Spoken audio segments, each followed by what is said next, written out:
Welcome to the Boneyard with Steve Robertson. As always, I am your good friend and host, Steve Robertson, here on the Monday edition of the Yard. Hope things are well with you wherever you are today. We'll be heading down to Hoover in the AM, and we'll see what happens, obviously. Missouri and Ole Miss playing game one. A lot of SEC tournament talk on today's show, but we'll be there.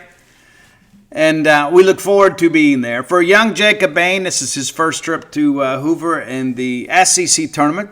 And that's been fun for me, too, to be honest with you. I've been doing this, man, goodness, coming up on 30 years. And, having Jacob travel some with me for baseball has been fun. But also, too, I don't get to listen to podcasts as often, but it's kind of made it all new for me again. You know what I mean? It's like just, you take all these trips and sometimes you take it for granted. You do.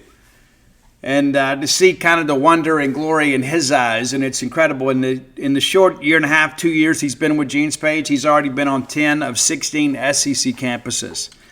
I think the only people that can say they've done that more is me and David Murray. That's it. And so we get out and go because that's what this fan base expects and demands, and or at least they should. So we look forward to being back in Hoover. And if you've never been to the SEC tournament, let me encourage you to get out and go. They do a tremendous job with that. They really do. It's really fun to watch on TV, right? But being there, it's even better. It just is. The SEC gets it right with the Hoover Met. They do a great job facility-wise there. A lot of great merchandise there. All kinds of stuff, man. It's just, they do it right. And we get together and celebrate the sport, and we celebrate our league. And it's nice seeing everybody there, right? Not just in the college baseball media, but there's just a lot of fans you see there, and you kind of get to know people. And so if you're on the fence about going, let me encourage you to get off the fence and go make some memories with your children, your friends, your significant other. It's all up to you. Yes, there is some weather in the forecast, but we don't worry about that. We don't plan to stay long. Right? I don't know who sang the song, but so many of you have made it a meme out there. We're not here for a long time, but we're here for a good time, right? Or the other way around. We're here for a good time, not a long time. We don't have a lot to gain. We'd like to go win a game or two, but we're not going to be able to play our way into the top 8. And maybe we move up a seed line or two. We'll talk about that some later in the show. But I won't say that the tournament is meaningless. It's not. But we really don't have a lot to gain, and we don't have much to lose. Because I think we're pretty much locked in where we're going to be. That's how I feel. And again, maybe you get a little more of a boost if you make a big run, but I don't know if that's best for our postseason resume. We'll see. Let's thank our friends at Bulldog Burger Company. And I told you guys that I would have Bulldog Burger Company for dinner last night. We did. I had the smash burger again with the fries. We didn't get the spring rolls. So if you see me in Hoover and I look a little peaked, part of that is, life on the SEC road. But also I didn't get my spring rolls last night. I don't know why she chose to go that route, but maybe she wasn't hungry. Or maybe she's looking in the mirror and she feels great about how she looks. I don't know. But we both had the smash burger, and she had it with the caramelized onions. I did not. I had the fries. She had the onion rings. We had a great time. And what was left of the fries and the onion rings, the dogs enjoyed that too. So it was a feast for the entire family last night. I do enjoy that smash burger. The smash sauce, I guess is what they put on there. I just like it. It's just, I don't just eat for nourishment. I eat for enjoyment, and I enjoy eating Bulldog Burger Company. And I suspect you do too. 3 great locations to serve you: University Drive in Stark Vegas, Gloucester Street there in Tupelo, Lake Harbor Drive in the Ridge and Flowood area. And again, have the spring rolls as your appetizer. If they served them for breakfast, I'd get up and have them in the morning before I went to Hoover. I got appearances that I have to keep. It's true. An image we have to protect. But nevertheless, you can take care of your own beauty care regimen, right? Add those to what you do in life. You get that chocolate shake to go. You can ride that ride home with a smile. Bulldog Burger Company, the place where people go to meet. M-E-A-T. All right. let's take a look at the preview. Now, again, we'll get back together on Wednesday. Probably be in the evening. We'll see. But we'll get back with you on Wednesday. So we're going to kind of pick some games here. We'll probably kind of jump ahead a little bit, But we talked a little bit about this on yesterday's show. As you guys know, as we mentioned, Missouri and Ole Miss. Now, what's interesting, about this matchup, because, again, granted, Missouri is better than they were last year. But they're not great, right? They finished dead last in the league, right? And there are some people that think Missouri may make a coaching change. Other people are like, no, they're going to give it another year. I don't know. I like Eric Jackson, but I also understand, too, this is not a popularity contest. But the Tigers finished the regular season 23-30, and of course, lost the last three against Texas. But they went into the month of May with a legitimate opportunity to finish about 500. They didn't quite get there, but they did show some progress. 23-30, and again, you remember that weekend we went up there last year. I mean, they were so bad. They were 16-39 last year. And so, yeah, they've made progress. Progress, not perfection. And listen, let's be honest, they're not really committed to baseball up there. And Eric Jackson is a good coach and an evaluator of talent. They just don't have any NIL money to work with. But yeah, I mean, on a neutral field, they're 6-1 this year. Now, granted, a lot of that was against HBCUs early in the year where they were just trying to stack some wins. But, again, you go back and you look at, the SEC schedule for them. It wasn't a joke, man. And again, they get swept the first weekend against Auburn, but then they go to Tennessee. Guys, they won game one. They won Friday night in Knoxville against Tennessee. Then they get swept by A&M. And those games were largely not competitive, especially the second two. And then they go to Kentucky. And they win on Friday against Kentucky. And Kentucky's a team that may sneak into the tournament. Nick needs to chalk the hole. We don't need one-bid leagues turning into two-bid leagues. But again, there they are again on Friday, winning the game. And then somehow they got swept by South Carolina, which kind of assured them of being last place. And that happened in Como. And those games were competitive. They just couldn't get it done. And get a little bit deeper into the season, it's like, guys, like even Arkansas here, right? They lose game one against Arkansas 5-4. Lose game two, 6-0. Well, they bounce back to win game three. So, I mean, that's a competitive series, right? I mean, basically, one half inning determined the winner of this series against Arkansas. They struggled considerably against the top half of this league.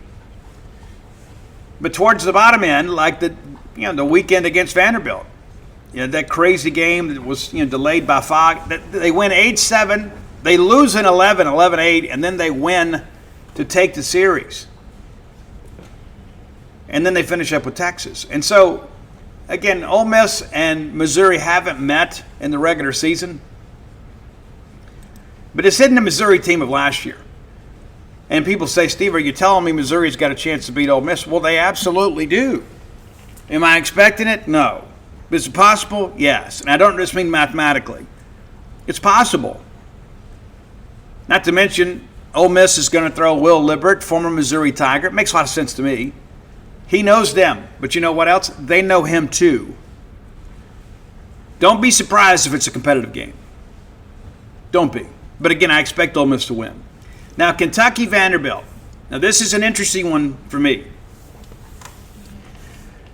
Now, Vanderbilt finished 12th in the standings. Kentucky finished 13th. All right? No doubt about that, right? Everybody kind of agrees the numbers are the numbers. But then when you begin to dig a little deeper here and you begin to look at the metrics, right? If we get, and a lot of people are expecting to get Kentucky into the tournament. They're 34 in the RPI. 34. Yes, they've had Some challenges at times in the midweek, but they are 34 in the RPI with a strength of schedule of 29. It's true. They went 13-17. Now you get a little bit deeper here and you look at this Vanderbilt team. RPI for them, they finish a game ahead of Kentucky in the standings at 14-16, but the RPI is 73 with a strength of schedule of 52. A non-conference strength of schedule of 137. That's Vanderbilt, right? So I am certain that there are going to be some people that advocate for Vandy and Tim Corbin. And I think the number one, I think it's almost impossible to do that with that RPI where it is. Like, I think Vanderbilt has to win the tournament. But, they could move up maybe in the top 40 if they just make it to Sunday. That understood, I don't think Vanderbilt deserves to be in this tournament. Again, the totality of the season is what has to be judged. There are relationships that matter in college baseball. We all are aware of that. And now, what the best part of this, if you're Nick Mangione, and you're not, but if you were, you control your own destiny here, right? You beat Vanderbilt, then you remove that as a topic of conversation. Now, Vanderbilt went to Kentucky earlier this year and won 2 out of 3. Kentucky won game 1, 5-2, and then Vandy won 8-7 and then 13-6. So, again, like most SEC series, one half inning kind of determined the winner of the weekend. But Nick and the Cats can make things a lot easier on themselves by just simply winning the ball game. You win that ball game, then you remove the possibility of Vanderbilt making a run through the tournament at Hoover, because Tim Corbin wants to win this tournament every year, not just this year. He wants to win it every year. It's not just because of the fact their backs are against the wall. They've been planning their pitching plans and their strategy for this for weeks. And now here we are. So if Vandy wins, they have to play Florida. I don't know how motivated Florida is going to be. I know Florida has representation on the committee. Florida State and Florida are both kind of right there around the 8-9 line. This episode is brought to you by BetterHelp. May is Mental Health Awareness Month, and on this show, we absolutely believe in taking care of our mental health. The month of May is a reminder that whatever you're going through, you don't have to go through it alone. I tell you guys all the time, everybody needs somebody they can tell everything to. Life's a journey. Some days are good. Some days can feel overwhelming. Whatever is keeping you up at night, it's easy to feel like you may have to figure it all out by yourself. The truth of the matter is, no one has the corner of the market on good answers, and no journey should have to be taken alone. Having someone with you to listen, to understand, and support you can make all the difference in the world. Guys, I've had so many challenges in life, right? Guys, 2022 was a difficult year on me, and I relied on people that I trusted. And that's a network of people that I built up over decades. But the reality of it is maybe you feel a little alone with whatever you're dealing with. That's where BetterHelp comes in. Quality therapists that will work according to a very strict code of conduct. They're fully licensed in the United States. There is also the therapist match commitment. BetterHelp does the initial matching work for you so you can focus on your therapy goals. There's a short questionnaire that helps you identify your needs and preferences. And our 12 plus years of experience and industry-leading match fulfillment rate means we typically get it right the first time. If you aren't happy with your match, switch to a different therapist at any time from all of those tailored recommendations. You don't have to do it alone. Find support and have someone with you in therapy. Sign up and get 10% off BetterHelp.com. That's BetterHelp, HELP.com. So I think Kentucky can do the the NCAA Tournament Committee a favor, like just by winning 2 games. You beat Vandy, you beat Florida. It makes it easier to put Florida State in the top 8 and Florida out. Makes it easier to leave Vanderbilt out. And again, Vanderbilt's just kind of clinging by a thread. But you could make things easier for everybody involved if you're Nick Mangione by just simply winning tomorrow. And then if you can somehow find a way to win in game 2. I don't think anything beyond that's going to change. If Kentucky makes it, they're one of the last 3 seeds that goes in the field, right? But I know there's going to be some people that are going to advocate for Vanderbilt. Well, they've had this and they've had that and had all these injuries. That's part of the game of baseball. I think Vanderbilt has to win the tournament. But I would like to see the Vanderbilt streak end. That's just my feeling. All right, game 3, South Carolina at Tennessee. Now, again, South Carolina absolutely has to win the tournament, right? There is 0 chance that South Carolina is going to get an at-large bid. It's not going to happen. 0 chance of that happening. Tennessee, I don't think that Tennessee can really play their way up. You know, there's some other people out there that may disagree. I think the hay is in the barn here. I mean, you didn't finish above 500 in the league. There's no chance to host. And I think you're probably a solid number 2 with an RPI of 31. We'd like for that to get better, right? We would. We at Mississippi State change those quad 2 losses to quad 1s. Be great. We expect Tennessee to win this game. And, the Gamecocks 7-23 in the league, right? And just hadn't been good. And I'm just kind of curious to see what they're going to do there. It's not going to be Monty Lee. I just don't believe it. And I think he's a good coach. I just think you need a clean sweep, right? You just need to start fresh. And so, is that Kevin Schnall from Coastal? Is it time to move on from Coastal? I don't think this would be the last opportunity for Kevin Schnall to have an SEC possibility. Just don't see it that way. You guys got a great coach. Played for a national championship twice. Just hadn't been able to get over the hump. But his stock may never be higher than it is right now. And so maybe they go that route. That's the safe route. If you want to go maybe the kind of the wild card route, go get Kagi from Georgia.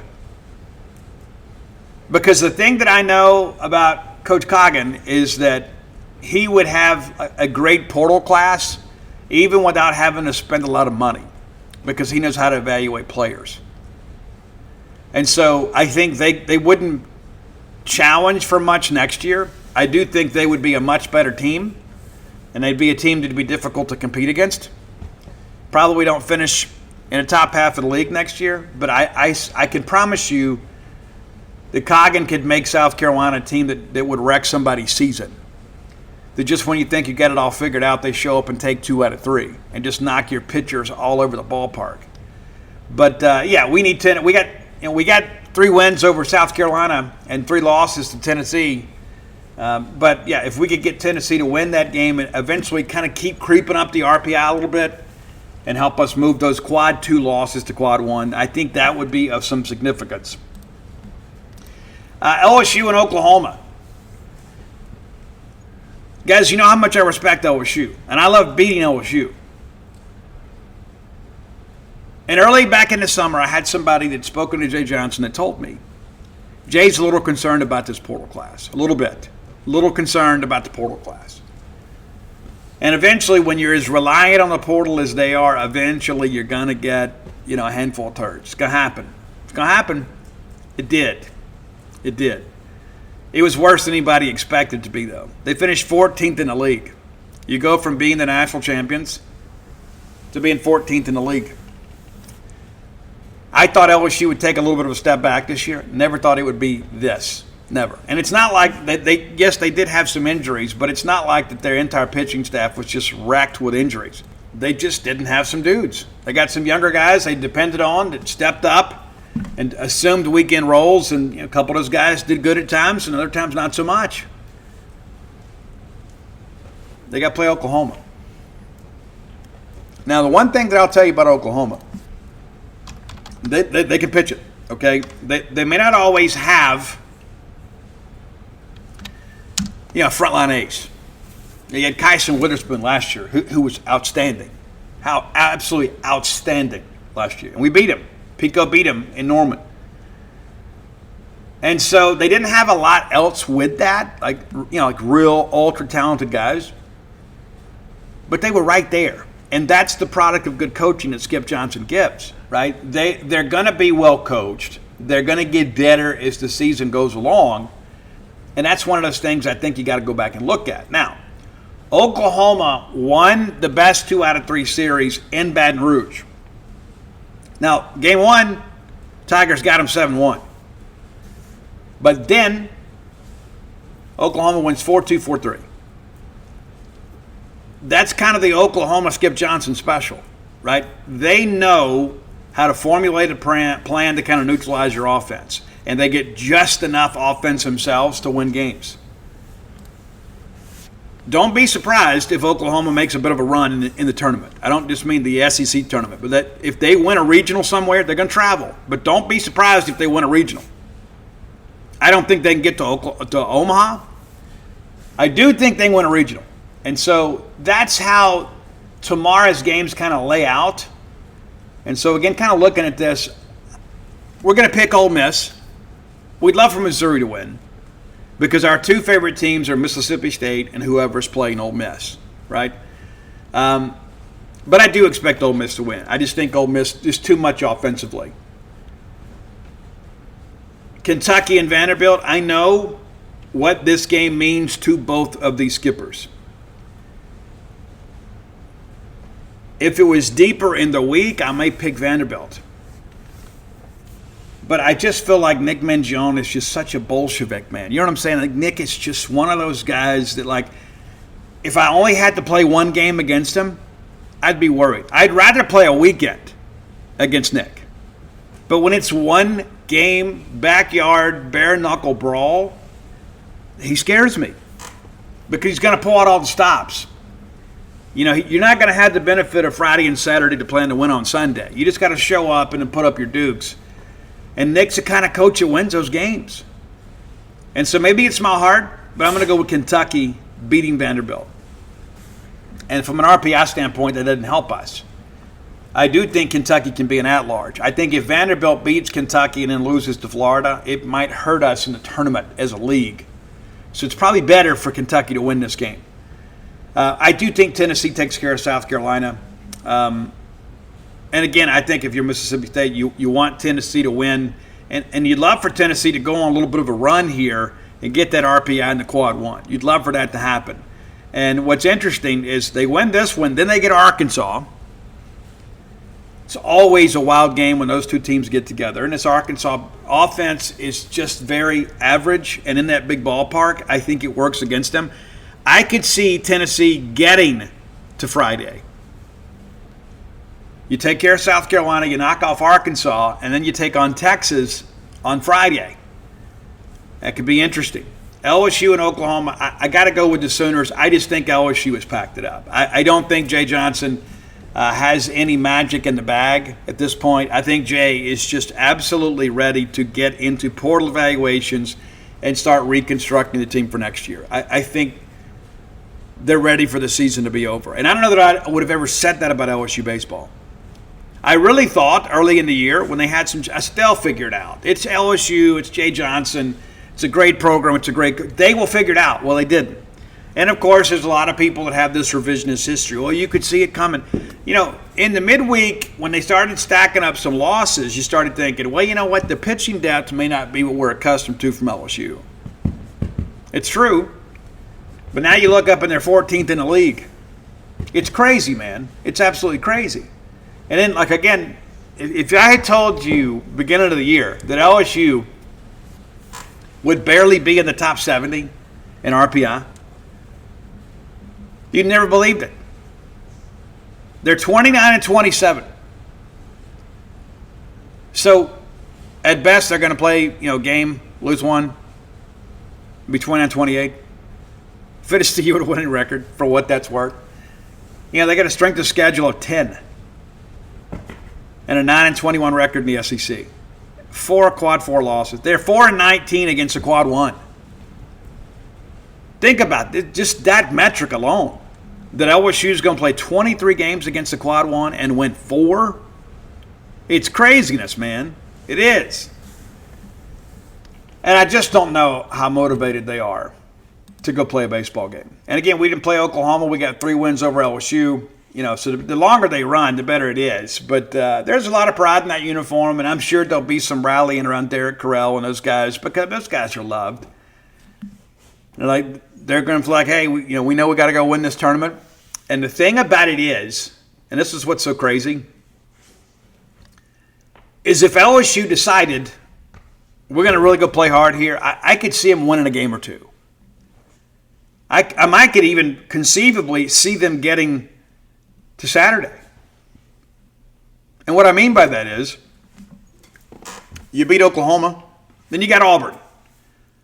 Auburn probably throwing a midweek guy. Maybe you can get him. And then you get to game 8 and you get LSU and A&M again, and you know those guys. You played them recently. Of course, A&M trying to play their way into a top 8. I just don't think there's a lot of RPI opportunity along the way. And of course, they're paired up. In the event that they win game 8, they would play the winner of Texas and whoever they play. And Texas would love to be able to play Texas A&M in that big ballpark. And so, again, I think that works against the Aggies. But more on that later. But just kind of looking ahead to our day on Wednesday. Of course, we will play, no matter what happens tomorrow, game 1 on Wednesday. I like us to win either way. And the truth of the matter is, if we win one, I'm thrilled. If anything beyond that, I don't know that it helps us. You'd love to beat Georgia just for the RPI hit and a little bit of revenge there. But I want to get home and rest, okay? And that's the thing, when you begin to kind of work through all of this, you begin to kind of think, okay, if you can win the first one, then you can just throw your rotation. And our guys have been Thursday, Friday, Saturday for 2 weeks, right? So everybody's like, hey, do we move Valenkus up to Wednesday? You start him a day early, but then, of course, then next week he would throw on Friday, so then you move him back. You move him up a day this week, and you can move him back 2 days? Maybe that makes some sense to me. Do you throw Ryan McPherson? I don't know. But I don't think you go up to Hoover looking to win the tournament, because you're trying to set everybody up for the regional next weekend. But, yeah, I'd love to get another win over Ole Miss and then get a win over Georgia. I'd love it. But honestly, and you know how what happens, we get so caught up in the moment, you just want to win. But right now, with no emotion in the moment, I just want to go get a win or two. And I'm thinking win 1, lose 1, come home. Give everybody the weekend off to rest and get ready to host a regional next weekend. That seems to be a good plan. I never go into any athletic competition expecting to lose, but if that's the way it plays out, it's not a bad thing for Mississippi State. It's not. We got bigger fish to fry than the SEC tournament. And again, growing up and even as a young sports writer, I was like, if we're going to play the game, we want to win it. I would want to have some momentum going into the regionals. And I think now that everybody makes Hoover, we used to be an 8-team tournament. Now it's 16-team tournament. Everybody's in tournament now. I think in some respects it's lost a little bit of its luster, because so many of us are just kind of planning to try to go chase a national championship. It's not what it once was. And that doesn't mean it's not great. It is. But as we discussed too, there haven't been a lot of teams that have really gotten on a run in Hoover and dramatically changed their projected seeding in the NCAA tournament. There are teams, obviously, that have played their way into the field, and there have been times that, and like I think of Ole Miss more recently, playing their way into a regional hosting opportunity, but they were already hot coming in. It wasn't like they were just kind of skating along and then had a great week in Hoover, and they're like, oh, well, let's give them a host. Ole Miss was already trending in a great direction because Mike Bianco had led them to a very eventful month of May. So they already had a full head of steam by the time they got there. But everybody talks about, hey, anything can happen, but not much does, right? That's the thing that they don't tell you that, because that hurts the marketing efforts of you guys to watch it. You just never know. Well, we've won the SEC tournament before and really just saw no appreciable impact to our seeding. And that's been when we've been really good, and times when maybe not so much. But it's important to understand that there's a lot of good baseball that's going to be played here in the next few days. And we hope to see you out there. But when we get back together on Wednesday, afternoon or evening, whatever that may prove to be, we'll work through where we are. And we'll recap the game and if hopefully preview the next one against Georgia. That's the hope. But I certainly don't want to go over there and lose to Ole Miss. And for that matter, I don't want to lose to Missouri. I want to at least win game one. I think you guys feel the same way. Regardless of who we play, I just think that one more win gets you to 40. And that's the thing. You win the first one, and even if you lose to Georgia, that's not going to be a huge RPI hit. But you win one and then lose one, you end up pretty much right where you were in the RPI. Save a spot or two. Like right now, we're 12 in the RPI. I think you win on Wednesday, you might push up a spot, maybe two, maybe. And then if you lose to Georgia, who is currently behind Mississippi State, you're basically contemporaries when it comes to RPI. So you're not going to have some huge drop in the RPI. And one game rarely ever does that this time of the year because you got to balance it against the totality of the situation. But it's all very important. But one more win certainly wouldn't hurt my feelings. I'm sure you guys feel the same way. And I certainly don't want to lose to Ole Miss. Absolutely not. And I think it's one of those things, too, that there's some people that are kind of invested in kind of keeping hope alive for Ole Miss. But I've done the numbers on this. Did it myself. Didn't just accept somebody else's research. But there's never been a 15-15 team. Since we expanded the field in 1999, there's never been a 15-15 SEC team host an NCAA regional. And that's where Ole Miss finds themselves. And you see people out there, well, there's this. And guys, it is what it is. And maybe at some point it'll happen, but it hadn't happened yet, and this isn't the year to do it. Not based on the parity around this league. It doesn't make a lot of sense to have a 15-15 team host this year. I just think for Ole Miss, they kind of got going a little bit later than they wanted to. Of course, we swept them, and I said on this show and others, Ole Miss is a better team than people feel like they are today because State swept them, and you think, oh my gosh, it's going to be terrible. They're not a bad team, and they are a team that's certainly capable of winning a regional as a 2, but the chances of them hosting are absolutely minuscule, if at all. All right, it's time for today's Top 10 list. It's brought to you by closewithblair.com. That's C-L-O-S-E with Blair, B-L-A-I-R.com. Blair Chandler, my friend, your friend, our collective friend in the mortgage industry. And you never know when you're going to need a mortgage guy. Save his number on your phone, 601-500-2344. 601-500-2344. You never know when you're going to have the need. You may forget the name. You won't forget the need. You can check your phone. Oh, wait a minute. I already have a mortgage guy. Yeah, it's one of those life hacks they never tell you about when you're coming up. I'm telling you now. Get his 25 years of expertise and know-how working for you. He knows how to construct loans to give you the best chance to get to the closing table. He understands the ins and outs of underwriting. If you're not ready, he gets you on a plan to get ready. For many of you, the dream of home ownership has eluded you. It may have been you had the wrong circumstance. Maybe it wasn't the right timing. Maybe you had the wrong loan originator. So whether it's your first home, your next home, or your retirement home, or perhaps that game day condo, which may prove to be more affordable than you think, Blair Chandler, the only name to know. Check in with him today. Call or text direct. Blair Chandler at closewithblair.com. Okay. 9 years ago today, we lost Chris Cornell. We did. 9 years ago today. Of all the celebrity deaths, none have hit me harder than that one. For those of you that know me well, you know I've got a lower left leg sleeve of Chris Cornell.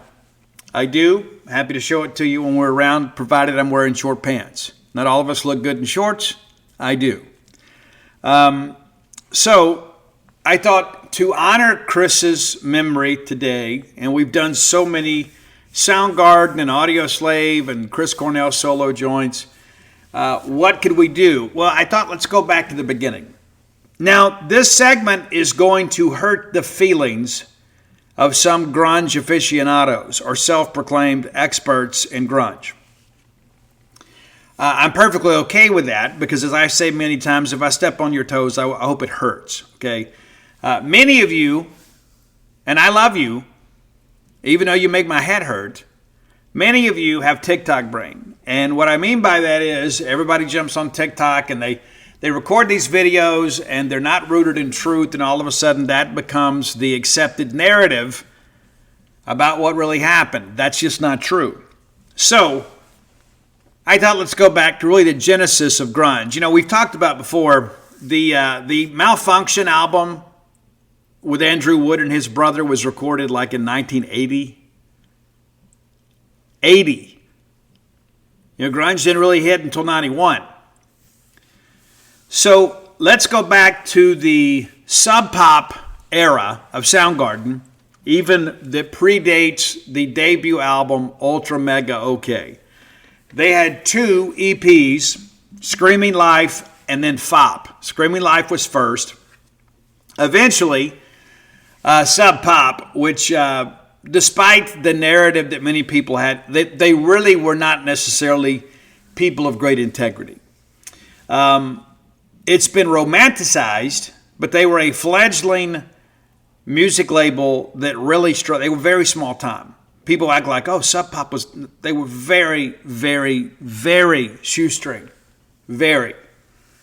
And so these albums, the first being Screaming Life, was actually recorded in 1986. Wasn't released until 87 because Sub Pop didn't have the money. Yeah. And then eventually, of course, Soundgarden left and went to A&M. Not Texas A&M, but A&M Records.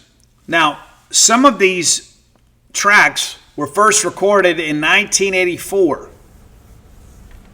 and then released or recorded some in 85 on a demo tape back on April 24th of 1985. 6 years before grunge broke. So again, this is kind of the forerunner. You say, but Steve, I thought, I know what you thought because you believed everything that you were told. But again, some of the songs that appeared on these EPs were written and recorded way back in 1984. In 1984, Kurt Cobain was in high school. He eventually dropped out, became a bit of a nomad, and ironically, at 17 years of age, he did a short film. And I say it's a short film, it's just kind of this craziness on a camcorder called Kurt's Bloody Suicide at 17 years of age. In that, you can find it, most of it on YouTube. And even then, like, he pours out, like, it's not cocaine, it's probably flour or whatever. He pours that out, right? It's part of this little film that he did. It's supposed to be a horror film. It was really just a bunch of teenage kids running around being silly, but it's got like pentagrams and all kind of crazy stuff, and got a song from the Melvins that was added later, to kind of make it seem a little more notable. But the future drummer of Nirvana, of the Melvins, pardon me, and then Chris Novoselic were all kind of part of this little project, and that's back in 87. And again, I share that because it's important to have the right timeline. 3 years prior to Kurt Cobain and those guys even thinking about doing a band, Soundgarden was already recording EPs. Shared some of this stuff with you before. People reject it because it goes against the reported narrative. But again, in the beginning of all of this, Mark Arm and the guys from Green River, of course the Melvins, Soundgarden, in some respects Alice in Chains, and then Mark Arm, of course, who later founded Mudhoney. They were just really the forerunners. Andrew Wood, Mother Love Bone. And so there was a scene before you guys were aware that there was a scene. And so it's important to know the history. So we're going to go back to the beginning of Soundgarden. I'm going to give you my top 10 songs off the Screaming Life / FOP EPs. They were later, as I mentioned, that Sub Pop could be unscrupulous, after Soundgarden began to receive some notoriety. After the success of Ultra Mega OK and Loud Love, then Sub Pop decided to release these EPs as one. They remastered them and released them as one album, trying to cash in on Soundgarden's newfound fame. Sounds like a good record company, right? All that understood. Here we go. Number 10, a little bit inappropriate for a title, but it's Kingdom of Come, number 10. Number 9 is actually a cover of a Green River song written by Mark Arm, of course, that did some great things. It's Swallow My Pride. Number 8, and this is an interesting one too. It starts out, I don't know who the minister is, but it's basically, there is like a speaking word part of this that is like from a sermon somewhere. I have no idea where it came from. But the song itself is a banger. I didn't like the spoken word part, but it's Hand of God at number 8. Hand of God. It's a little bit tongue-in-cheek. Number 7, Little Joe. And for those of you guys that know that Soundgarden, goes into the Rock Music Hall of Fame, everybody's aware of that, and they forget that it's just we think of the classic Soundgarden lineup, but Hiro Yamamoto was the original bass player, and this is one of the tracks that he put together. Number 6, it's kind of an odd sound, and is one of the longest songs on either of the EPs. It's a track called Entering, and it's very interesting. It's almost eerie at its core, but it's one I think you'll have fun with. Number 5, it's a cover song, and it's FOP. And then there's 2 versions of this. But again, it just kind of shows exactly kind of what what the Soundgarden was into. This is originally an Ohio Players track, right? Everybody kind of knows them for Love Roller Coaster and some other tracks. Fire is a great one, but they covered FOP. I thought they did a pretty good job with it. All right, number 4, and this is one of those tracks that goes back to 85. And again, for many of you, you learned about Soundgarden in around 88 or so.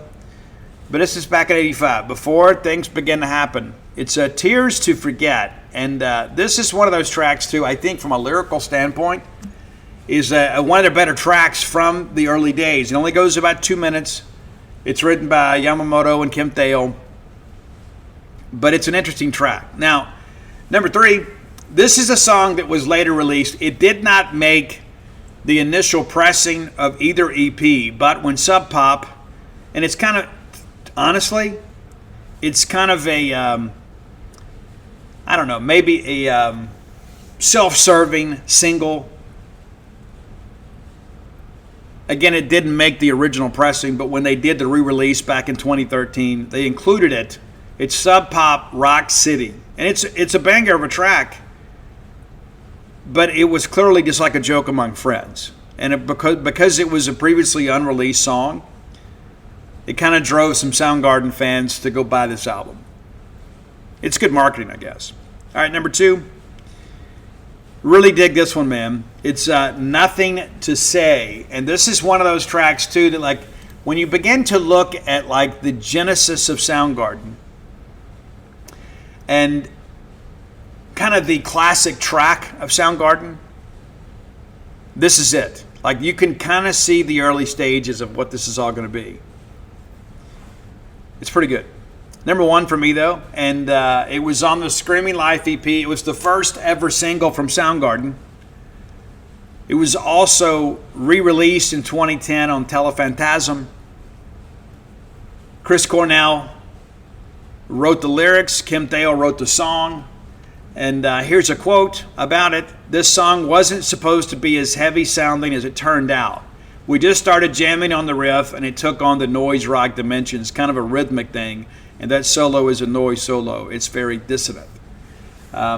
So this was released back in 1987. And, it's been on multiple albums, the A-sides, Telephantasm, of course. But it's one of these tracks that was also released kind of as a single back then when we used to do cassettes. And the A-side, of course, was Hunted Down, and Nothing to Say was the B-side. And maybe that's one of the reasons that I like them both so much, is because of the fact it's like the first actual introduction to Soundgarden on a national level. You can find some of the demo tapes that have been kind of copied over, and you can listen to them on YouTube, but this is like the very beginning of all this. It's just one of those interesting tracks. And again, if there was ever a song that sounded like the birth pangs of one of the best bands that Seattle ever produced, this is it. It's Hunted Down. Again, if you love Soundgarden, you love Chris Cornell, you're going to put this track on, you're like, dude, I've never heard this before. But this was it. You could see from the very beginning. And one of the things that I thought was very interesting, it was, buzz from the Melvins that kind of turned Kim Thale on to this drop D tunings. And a lot of people kind of identified that guitar tuning with grunge, not knowing that Mick Mars from Motley Crue played drop D tuning most of his career. Well, it's most of those bands were influenced by the guitar playing of Mick Mars. The riff master, right? And they will openly say that. And a lot of that, of course, traces back to Tommy Iommi of Black Sabbath. And that's one of the things that I think you saw with grunge, because we had, we had some rock bands that kind of changed with the times in the 80s, as it became more image conscious and MTV video conscious, bands kind of got away from the darker tracks. And, there's a reason that Nothing But a Good Time was such a hit, right? And so people kind of patterned themselves after that. The Revlon rock era kind of came roaring in. When grunge came, in some respects, it was kind of a return to like the late 70s, early 80s. The music itself got a little bit darker. The tuning obviously got a little bit lower, became more grimy, and I don't know who dubbed the name grunge. A lot of the bands kind of rejected that label. They just said that we're writing rock music. But now it is the genre of music that we kind of identify with that era. But again, I will always advocate for Soundgarden just because of the fact that I think in many respects that some of the modern music media have kind of whitewashed history to fit their own favorites, right? And listen, I'm not a big Mudhoney fan. Mark Arm obviously was very popular within the scene. I didn't think he was anywhere close to the contemporaries, but they and the Melvins deserve a lot of credit for being the forerunners. Obviously everybody knows Mother Love Bone and Andrew Wood, who was born in Columbus, Mississippi, of all places. But Soundgarden, Alice in Chains, those bands, even though Alice in Chains first kind of fashioned themselves as kind of an 80s hair band, and then as they began to go through this metamorphosis, when Lane Staley was in a band called Alice in Chains, kind of like Guns N' Roses, and then Jerry Cantrell ended up joining. They had their own band and kept the name but added the I, and then began to kind of follow in the same vein as Soundgarden. And so I think it's important, again, to know the history and not just accept the fact that everybody that bought a shirt at Spencer's Music knows what they're talking about. We lived through this. And as somebody that is very obsessive about history, whether it be sports history or music history, I think it's important that you know the truth. If you have ideas for the top 10 list, please let us know. Best way to do that is to hit up Roy Samanti, my friend, at Dogmatic67 on Twitter or X, whatever you call it these days. You can find our great list on Spotify under that same handle. And, God bless the family of Chris Cornell. If you've read my books, it's in all the acknowledgments of all my books. God bless the family of Chris Cornell. It means a lot to me. It was really the soundtrack of my early recovery. And I found a lot of inspiration and a lot of healing and a lot of peace in the music of Chris Cornell.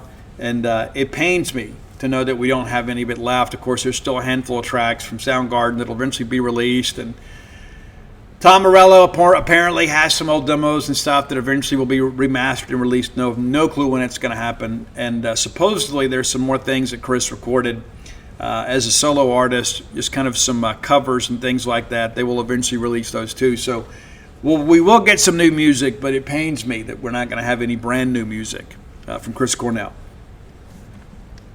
All right, next segment of the show brought to you by Campus Bookmart, a Starkvillian institution. We love Campus Bookmart. Why? Well, they got the things we want. We're not complicated people. When it's gift buying time in your life, buy all the Bulldogs you know, more Bulldog merch. Whether it's decorative items for the home, the office, the RV, the car, the pets, or new apparel, you can find everything you need at Campus Bookmart to satisfy the Bulldog fans on your shopping list. And you know what's going to happen? You're going to buy that. They're like, oh, you always know what to get, right? I'm helping you. Don't overthink it. Don't try to get too cute. Don't try to build a better mousetrap. Just buy Mississippi State, folks, Mississippi State merch. The best selection of Mississippi State merchandise, Campus Bookmart. Yeah. So stop by and see them next time you're in Starkville. If you can't make it to town, or perhaps game day is a difficult shopping day for you, visit them on the World Wide Web at campusbookmart.net. And by being a loyal Boneyard listener, we'll give you a phrase that pays, and that is BSR, which stands for Beautiful Steve Robertson. That gets you free shipping on all orders over $75. Any order less than $75, absolutely incomplete. All right. Southeastern Conference released their postseason awards today, and that's typically what happens ahead of the SEC Tournament. We'll run it down here for you pretty quick.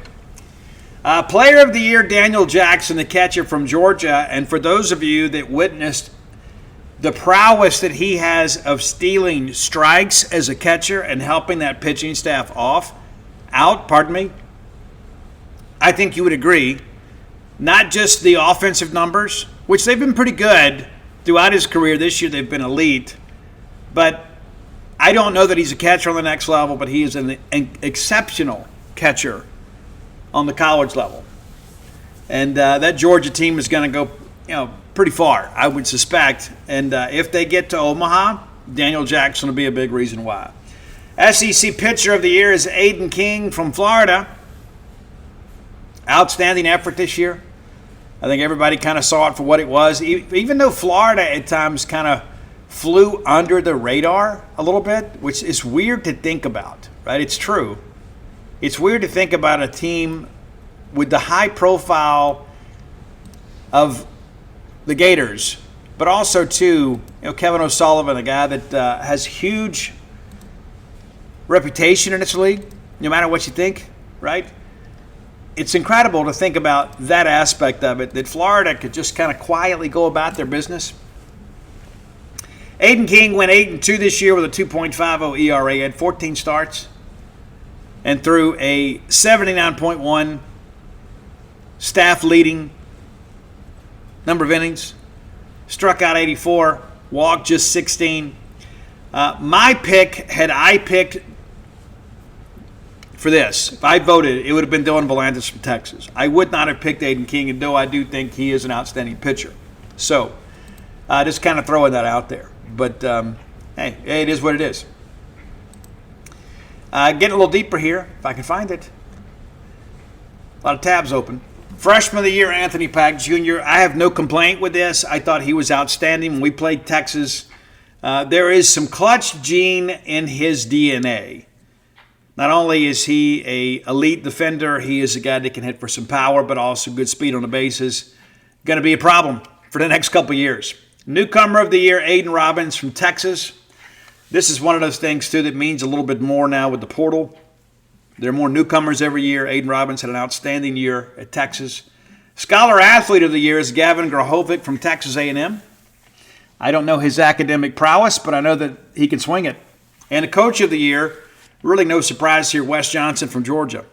Former Mississippi State pitching coach, Wes Johnson, now at Georgia. They went 23 games in the Southeastern Conference. Outstanding season. They will be a top 8. It's just kind of a matter of debate of where they end up in the top 8. At the end of the day, it doesn't matter quite that much. All right, running down your first team here, and there are 3 Bulldogs that made the first team All-SEC selection. Of course, catcher Daniel Jackson from Georgia. First baseman Gavin Grahovic from A&M. Second baseman Chris Hakopian, former Maryland transfer. Banged up against State, just worked as a DH. Chris Rembert from Auburn. And that's a young man last year that kind of began to emerge, and you knew some big things were ahead for him. Yeah, first team All-SEC selection. Third baseman is Trey Phelps from Georgia, and they actually give us two here. They give two second basemen, two third basemen, and I'm not sure of the actual balloting here. And Trey Phelps kind of plays a little bit all over anyway. Like if you were going to give a utility award, you could make a case for him. More on that later. And then Ace Reese, also first team All-SEC selection at third base. Shortstop Tyler Bell of Kentucky, who is the leader of that team. We mentioned how contentious this game between Kentucky and Vandy may be. Tyler Bell got ejected in one of the earlier games against Vanderbilt. No surprise here in the outfield. Caden Sorrell from A&M, Aiden Robbins from Texas, and Rylan Lujo from Georgia. And Lujo had a good series against us as well. Your designated hitter, a name you know, Noah Sullivan from Mississippi State. And congratulations to him, too. It's been kind of an up and down year at times for Noah, but man, he has come on here as of late. Maybe he's beginning to kind of find the groove. Now, 4 starting pitchers and 3 relievers selected as first team. My pick for SEC Pitcher of the Year, Dylan Volantis, your top vote getter, I think. Aiden King from Florida, and then Tomas Valenkas, who also won the Ferris Trophy today, became the 10th Bulldog to win that award. That is the most of any program in the state of Mississippi to have that many trophy winners. Hunter Dietz from Arkansas, we beat him. That's the one game we won up there. And out of the bullpen, Sam Cozart from Texas, former Mississippi State commitment. Walker Hooks from Ole Miss, who had some really big moments down the stretch. I don't know if Ole Miss even gets to 500 in the league without Walker Hooks. He was really good the last month of the year. And then to round out the first team, it's Clayton Freshcorn, who got the big win over State on Friday, got the save on Friday, got the win on Saturday, kind of backed into that win, of course, as the Bulldogs knocked him around just a little bit. Jacob Parker with the big go-ahead home run there in the 8th, and then A&M does what they need to in the bottom half and then closes us out. But second team, former Mississippi State portal target Carson Tenney. Texas wins out there. He ends up being the second team catcher. He is outstanding. Didn't do much against us, but he had a big year. First baseman Will Furness from Ole Miss. I don't know. Ethan Bingaman from Auburn, a very talented freshman that Butch Thompson thinks is going to be a star in this league. Well, he already is.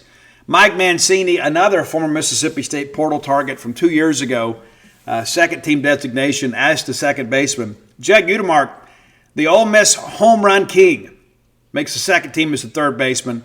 Shortstop Colby Branch of Georgia, who is, you look at the numbers, they're not gaudy. He's just a steady player, but man, he makes all the big plays look rather routine. He's even with Stephen Malam from Georgia as second team selections at shortstop. 3 outfielders, including one you know. How about Anthony Pack Jr. from Texas? Yeah, your SEC Freshman of the Year. And then Derek Curiel. And you wonder a little bit, Curiel and Malam were both great, but they were on a bad team. And not as many at-bats probably as you might expect, but also, too, not enough wins to really garner first-team recognition. And then Bryce Chance. How about that? Bryce Chance, the former Mississippi State walk-on, the guy that grew up cheering for the Bulldogs, is going to leave as an all-SEC performer. Your designated hitter is Brady Neal from Alabama, a former LSU backup catcher. He's caught a little bit there too, but really more as a DH this year. 3 starting pitchers, and then, 4 starting pitchers and 3 relievers. Cade Townsend from Ole Miss, who has been outstanding this year when he's been healthy. Tegan Kuhns from Tennessee. Jackson Jelkin from Kentucky, and then Tyler Fay from Alabama. The relievers, Jackson Sanders from Auburn. He beat us in a Saturday game or Friday game. Ethan McElvain from Arkansas. And then Ben Davis. Mississippi State's Ben Davis. Second team selection. The All-SEC freshman team. This is a very talented group. And the thing that I will say about this particular freshman group, if these guys continue to stay healthy, they are going to be first-team All-SEC selections very, very quickly. Of course, Anthony Pack makes the list. Sam Cozart from Texas. Jorian Wilson, the right fielder from Texas A&M. Had a tough weekend to play against Mississippi State. But the stuff is good there. Ethan Bingaman, of course, from Auburn. We discussed him. Cam Appenzeller, we talked about him, raved about him on the show before we played Tennessee. It's like if we could get a win against him and burn him in a win, it sets us up well for the weekend. We didn't get any, and Appenzeller got us too. Omar Cerna from Georgia, from LSU, he is going to be an absolute problem. Huge series against Mississippi State, even though they lost all 3 games. And then, of course, Jacob Parker, Mississippi State's right fielder. Jacob Parker didn't even get the benefit of much of March, right? He didn't get to play a lot the first month of the season, and then ultimately wins the starting job. And now he's your everyday right fielder. Trent Grenlinger, former State signee, asked out after the coaching change, signed with Tennessee. Worked a lot as a designated hitter, but clearly a guy that knows how to swing it. Miles Upchurch from Alabama. Nico Pardita, who didn't play much against Mississippi State, but did have a big walk on Saturday. We bring in Charlie Foster to pitch to the left-hander, and they pinch hit and put Pardita in. We walk him. I'm not going to relive all that. Mason Braun from LSU, very talented first baseman, had a big series against Mississippi State. He was also part of that collision when Garrick Fry rolls into first base and the throw is wide. And then Jack Bauer from Mississippi State makes your all-SEC freshman team. So a couple Bulldogs there. Your all-defensive team, we did not have a Bulldog named here, but Ryder Helfrich, the catcher from Arkansas, absolutely love his game. Gavin Grahovic, they list him as a first baseman. He plays third base. I don't know really how good a defender he is, to be honest with you. And Mike Mancini from Vandy at second, Eric Guevara from Auburn at third, and then Trey Phelps, Stephen Malam from LSU, Caden Sorrell from Texas as a center fielder, and then Derek Carrell, Jason Walk, an outfielder from Oklahoma, and then Hunter Elliott from Ole Miss. And I think a lot of that just, his ability to hold runners and pick people off. And so, again, you run through the list here, and of course, there's a handful of schools that didn't have much to cheer about. But 7 of your Bulldogs get some type of SEC designation. 3 first-teamers, 2 second-teamers, and then 2 all-SEC freshman performers. So, yeah, a lot of hardware, on its way to Stark Vegas. And that is a very significant thing to be in this league, especially post-expansion. And we grew up with 8 teams in a league, and now there are 16 teams in a league, but yet your Bulldogs have 7 selections for all SEC honors. And that's very significant. And so, we're happy with those, and congratulations to all the recipients. I mentioned about the Tomas Valenkas winning the Ferris Trophy. That's one of the ones, too, that it's a lot of scouts that vote on this. The finalists for that award were Graydon Harris from Southern Miss, and then Valenkas and Ace Reese from Mississippi State, and then Cade Townsend and Judd Utermark from Ole Miss. They have not released the balloting for this, but it's pretty significant considering the fact that Valenkas is a newcomer to the state of Mississippi. But the numbers are the numbers. And again, 9-2 on the year with a 304 earned run average. He struck out 112, and the lion's share of that in SEC play against only 17 walks. Pretty significant. Tied for the SEC lead in wins, second in strikeouts, fourth in innings pitched, and fifth in ERA. 86 batters in SEC play, more than any pitcher in the Southeastern Conference in SEC play. That's very significant. And again, the best thing about that is when you begin to think about next year, as Brian O'Connor mentioned in his speech, Valenkas back next year at Mississippi State. On top of that, Ryan McPherson, also not draft eligible. Duke Strong, not draft eligible. Charlie Foster, we'll see what Charlie ends up deciding to do. Does he stay? Does he hit the portal? I don't know. It has not been the year that we had hoped for him, but he also is not draft eligible. And then, of course, there's Jack Bauer. So you begin to think about kind of the inner workings of the Mississippi State 2027 college baseball team, and you recognize that this should be one of the best pitching staffs in the country, and certainly in the Southeastern Conference, at least from a weekend rotation standpoint. We have got to go find some pieces on the back end. That's really the issue, and kind of the book on this team, kind of around the conference, is that when you get through a couple of guys, the back end of that bullpen, the decline is fairly steep.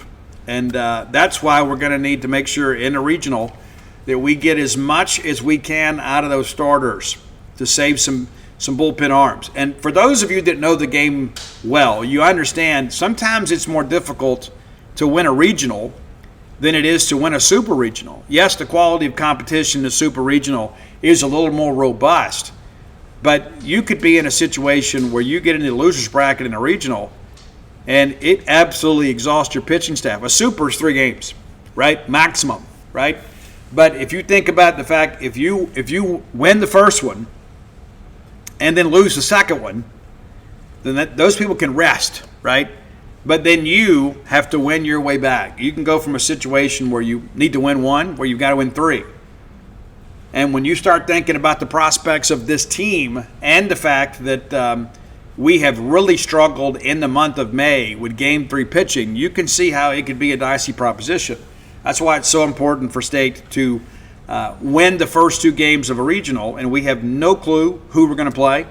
But we do feel very confident that we are going to play those games in Starkville, Mississippi at Duty Noble Field. And the national projections certainly agree with us. I know there are some of our fans in the self-loathing segment of our fan base that think we don't deserve to host, but that's really more about them than it is us, and certainly about Mississippi State baseball.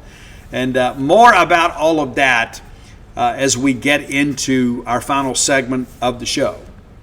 And speaking of that final segment, it's brought to you by the Stark Vegas Clubhouse, the best place to stay in the Golden Triangle when you're bringing a large group to town, and you should. We stayed there New Year's of 25, had a blast. We plan to do it again sometime soon. You owe it to yourself to make some memories with the people you cared the most about, and it's so great to do that under one roof. It's those in-between moments, those moments in between dinner and whatever you're doing for entertainment that tend to mean the most, because you get a chance to kind of catch up with what's really going on, right?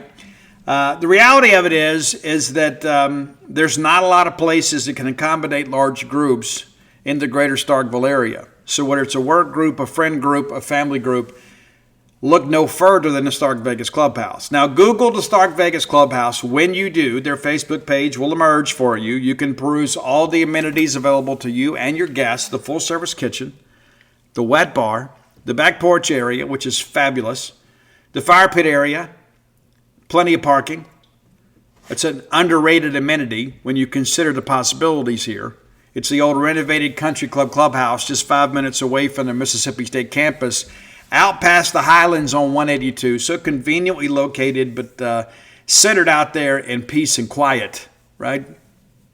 Great place to be with your friends and family group. Now, part of that Google search is also going to give you some booking options.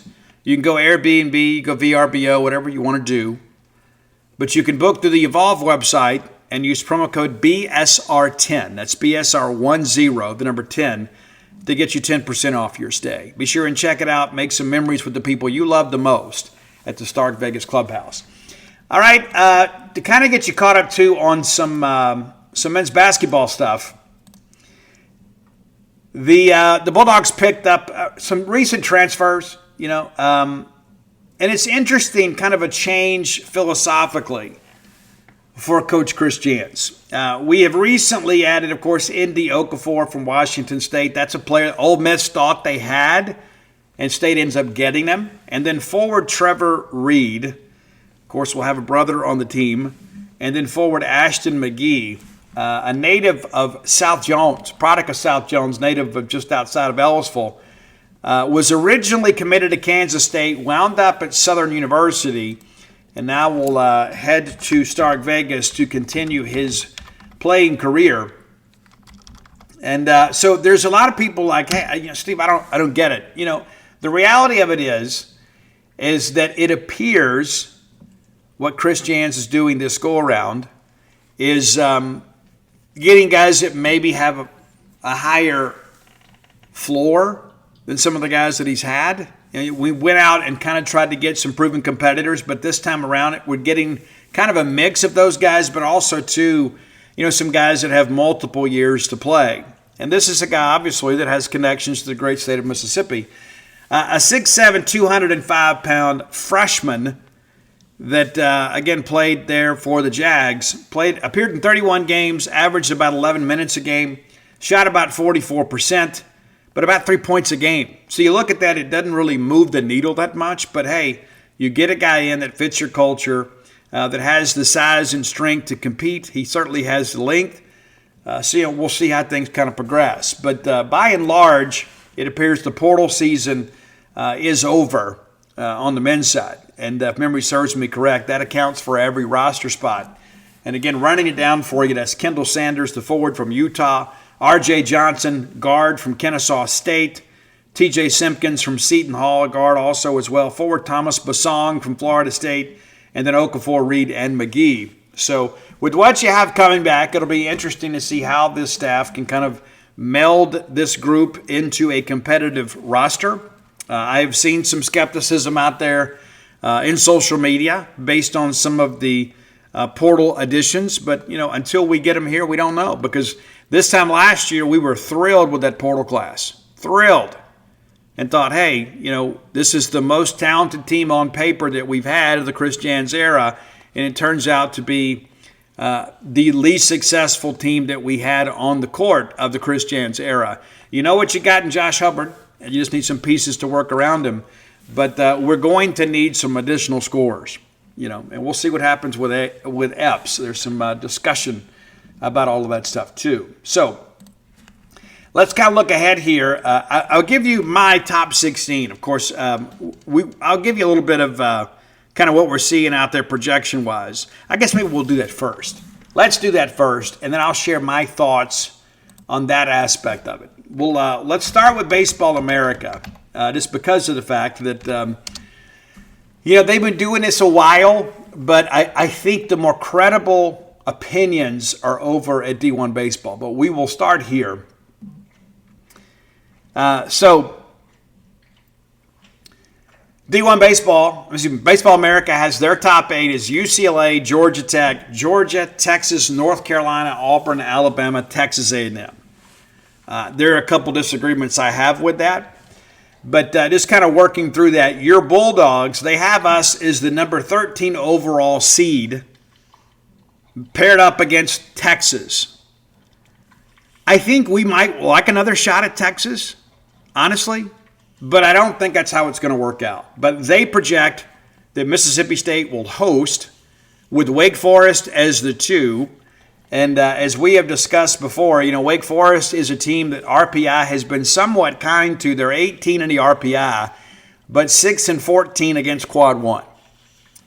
And so I don't think that would be a bad draw in that respect. Southeast Missouri State, they would be an automatic qualifier from the Ohio Valley, and then Lamar from the Southland Conference. So the Bulldogs would play Lamar on game 1, which I suspect would be an afternoon game, and then the winner of Wake and SEMO. So we'll see how that plays out. On the other side of it, over at Austin, not a lot of competition there, but I think it's a dicey regional in some respects because you've got some veteran teams from some lesser conferences that might surprise some people. UC Santa Barbara would be the 2. Liberty of Conference USA to be the 3, and then Binghamton, the automatic qualifier from the America East. So, interesting dynamic. They have, just real quickly here, they have Southern Miss as the 11. Paired up against Auburn is the 6th, which is certainly a possibility. And they have Alabama paired up with Florida State, A&M paired up with Florida. I'm trying to see where they project Ole Miss to have to go out to Oregon. I don't think that's the case. But what would be interesting if their projections were on par, you'd have 4 Power 4 programs in one regional. That's another reason why I don't think it makes sense. But they would have, I think Ole Miss is better than having to go out west. But they got Virginia is the 3, and then Washington State is the 4. So that could be awfully interesting. They also have Oregon State hosting. I just don't think there's any way that Oregon State and Oregon both host. That's my personal feelings, and I'll get to those, shortly. But I've talked to a lot of people in the industry. I have talked to people with knowledge of the process. And so my opinions may not align with everybody else's, and I'm not here trying to suggest that's the case. But I do think we're more on common ground. The last four in, according to D1 Baseball, is NC State, East Carolina, Kentucky, and Michigan. I would like to see East Carolina not make it. I'd like to see Troy make a run and take that spot, but we'll see how it plays out. They have Troy, Texas State, Kent State, and South Alabama is the next four out. And then the next four is Southeast Missouri State, Purdue, UAB, and Vanderbilt. And there again, there are going to be some people that lobby on behalf of Vanderbilt. Now, looking at D1, they have Oregon as the 16 paired up against UCLA. I think geographically that works, because don't think, especially with travel costs the way they are and the NCAA fitting the bill and all that, that's not going to prove to be a factor in how the bracket is laid out. They have Georgia Tech up against Kansas. I do not think Kansas hosts, but what's interesting, they have Ole Miss going to Lawrence, Kansas as a 2. If Ole Miss goes to Lawrence, Kansas as the 2 seed, I expect them to win that regional. D1 Baseball has Mississippi State as the 14 seed, with Coastal Carolina coming in as a 2, then Michigan and St. John's. So the Bulldogs would play St. John's and then the winner of Coastal and Michigan. They have our regional paired up with Georgia as the 3 seed. I don't think Georgia is going to be the 3. And I'll explain why shortly. I touched on this a little bit yesterday. But they have Miami going in there. That could be fun. Mercer, that could be fun. And then Bethune-Cookman. That is not a cakewalk of a regional by any stretch of the imagination. Bethune-Cookman won more than 40 games this year. Mercer's one of the best offenses in the country.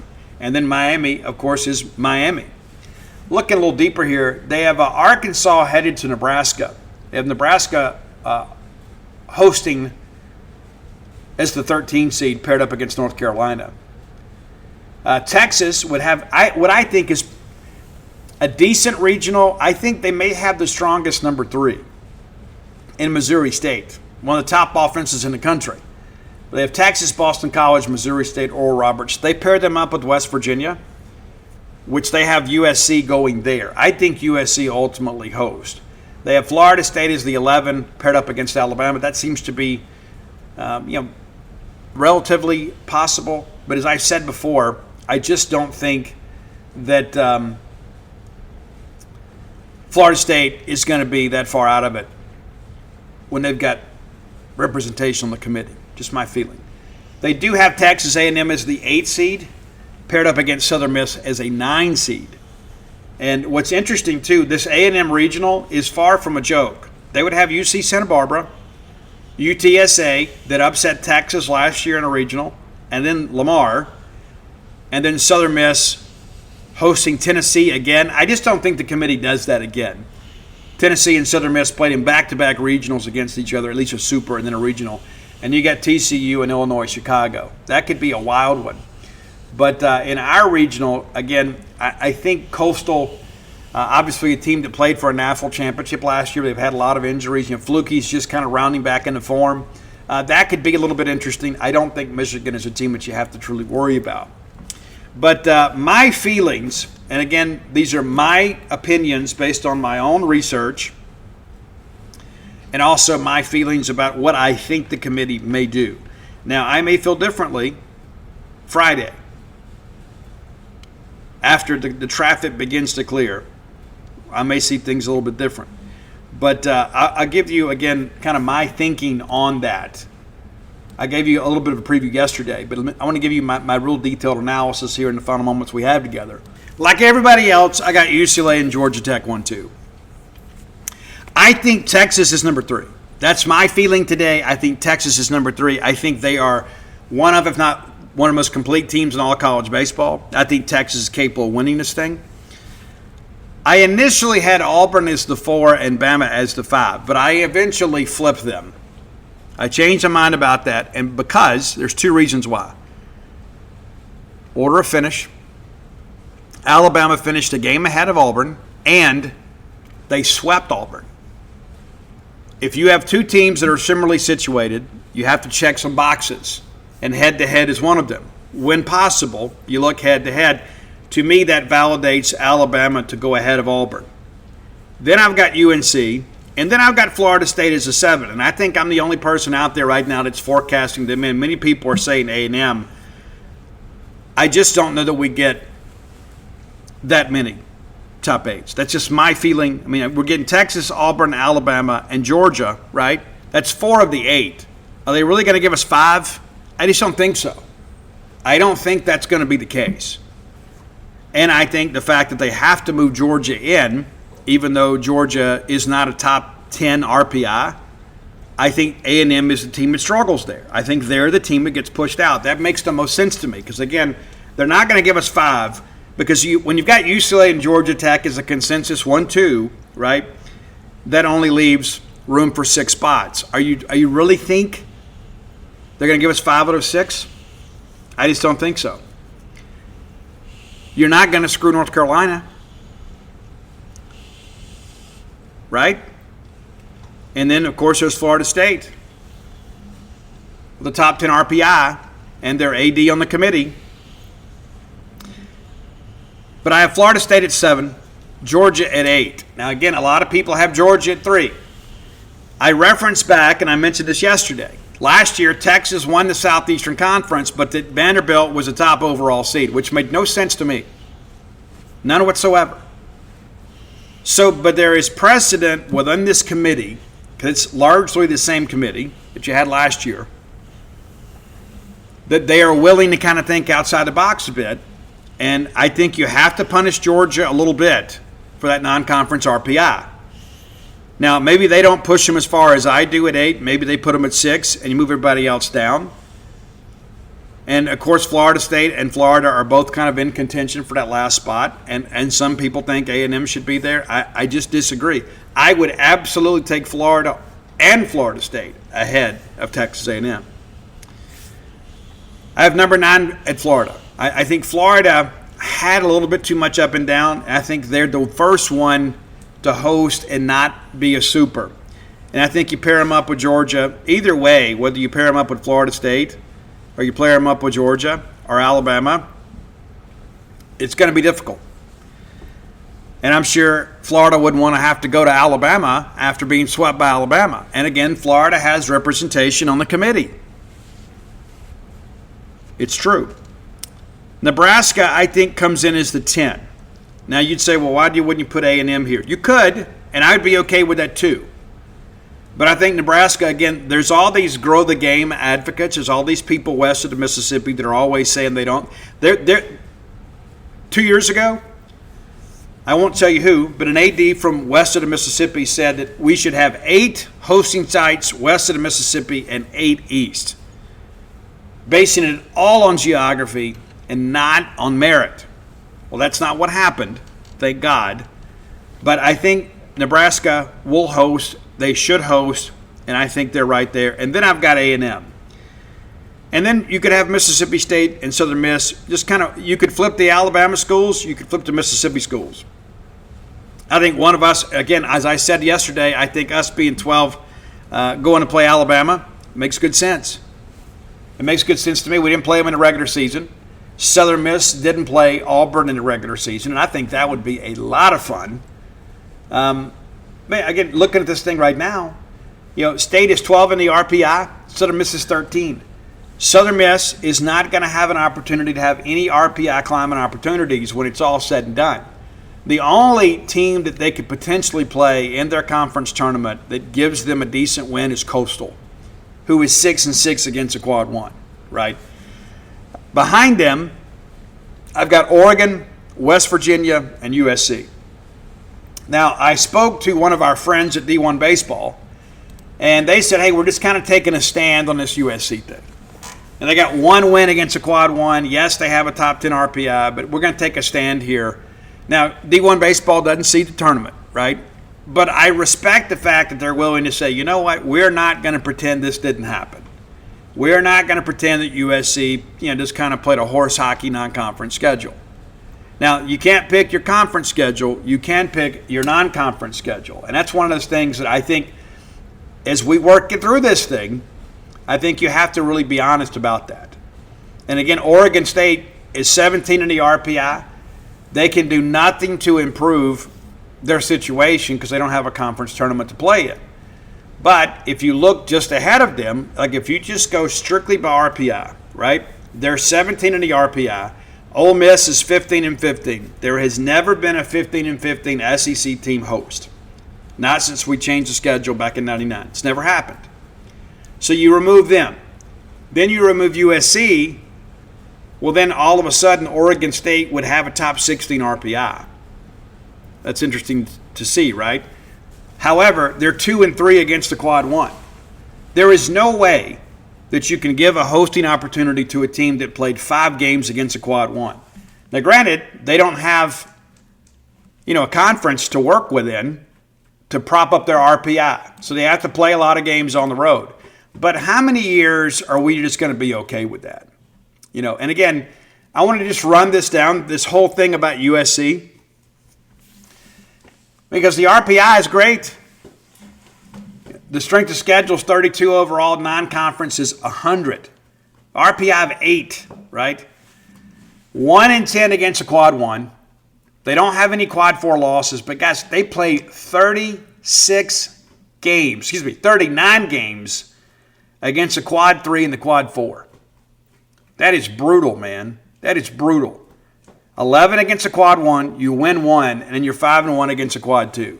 So you are 6-11 against quad 1 and 2, and then the rest of your schedule is quad 3 and quad 4. And let's just start with that. Pepperdine, right? Used to be a college baseball power back in the old need-based aid era. RPI of 218. Well, you picked that series. Then you got Loyola Marymount, who went 12-44, RPI of 287. You picked that too. Now, you played Rice, and hey, that's not bad. Rice went out there, and good for David Pearson doing that, RPI 75. Then you're at Cal Poly for 4. And again, you picked that. RPI of 80. UC Irvine, the Anteaters, kind of falling on hard times, 25-27, RPI of 127. And then you got Illinois. You don't pick that, but RPI of 86. Then you got Long Beach State, 17-35 is the record, RPI of 248. You picked that. You picked San Diego. They went 20-30, RPI of 209. Northwestern Conference, 152. You double up, play San Diego State again, RPI of 101. Cal State Bakersfield, again, a team, but you picked it, 21-32, RPI of 235. Washington went 22-31 this year, RPI of 169. You did play Oregon State. I give them credit for that. It's a nice non-conference game, and they lost it. Yeah. Then you got to go all the way across the country and play Maryland. They take 2 out of 3 from an RPI team of 81. You do put UC Santa Barbara, and that should be an annual series. In fact, if I'm USC, I make it home and home. Then you get swept by UCLA. Swept. Then you go to UC Santa Barbara. So there's your home and home. So that makes a little sense. But you lose that game too. You get Iowa with an RPI of 62. You win all 3 of those. And you get Long Beach again. You travel to Long Beach and you lose to an RPI team of 248. It's like you look at this, the math doesn't make any sense. Then you travel to Nebraska, RPI 10, and you get swept there. Cal State, traditional baseball power, things have kind of fallen on the wayside. They're 23-30, RPI of 114. You get Purdue, the Fighting Ross Highfields went 34-18 with an RPI of 54. Irvine again, and you get Rutgers. RPI of 110, Cal State again. Nevada, RPI of 160. And then eventually you play Oregon on the road and lose 2 out of 3. So again, there's just no way that you can make them a top 8 even with an 8 RPI. And the fact that they have an 8 in the RPI tells me the algorithm needs to be tweaked a little bit. I just ran down the full schedule for you.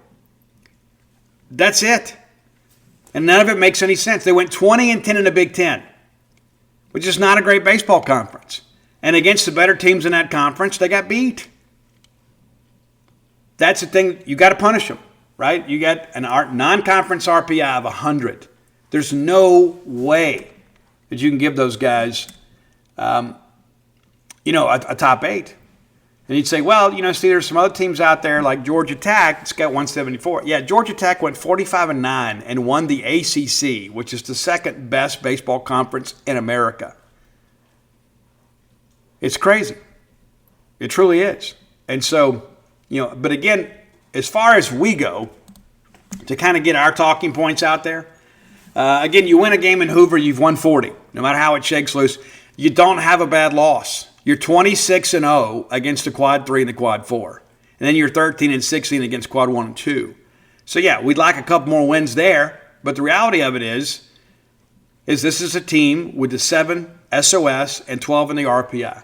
State is safely in there.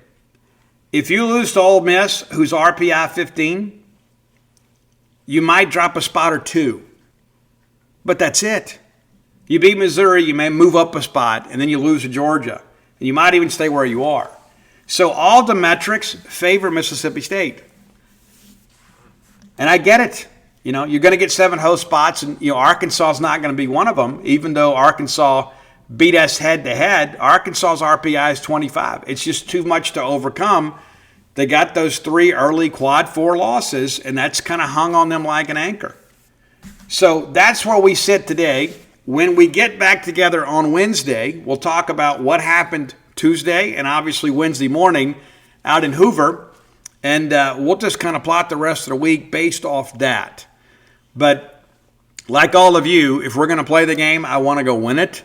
But the thoughts of like running all the way to Sunday, I just and exhausting everybody in the heat. It's not anything that really entertains me. But the more important aspect of it is even if we win this tournament, I just don't think that we will be able to do enough to become a top 8 national seed, right? You say, but Steve, we're 12, right? We're 12. And all of a sudden you beat Georgia. Well, the problem with this aspect is right now Mississippi State is already ahead of the 3 potential teams they would play in RPI. You're already ahead of Missouri, so that's not a big RPI climbing opportunity. You're 3 spots ahead of Ole Miss and 2 spots ahead of Georgia. So there's just not a lot of room for upward mobility when you begin to kind of break it down that way. So, yeah, if you get deeper into the weekend and have the opportunity to play some other teams, you might get a point or two there too. I just don't think it's going to be enough. You cannot ignore the totality of the season and just base it on a week. It just doesn't work that way. And I know the metrics respond to the latest game, but the committee is going to look at the full resume and not just like who was hot. And, of course, we went down there in 2024. Everybody said we needed to win a game. We won 2.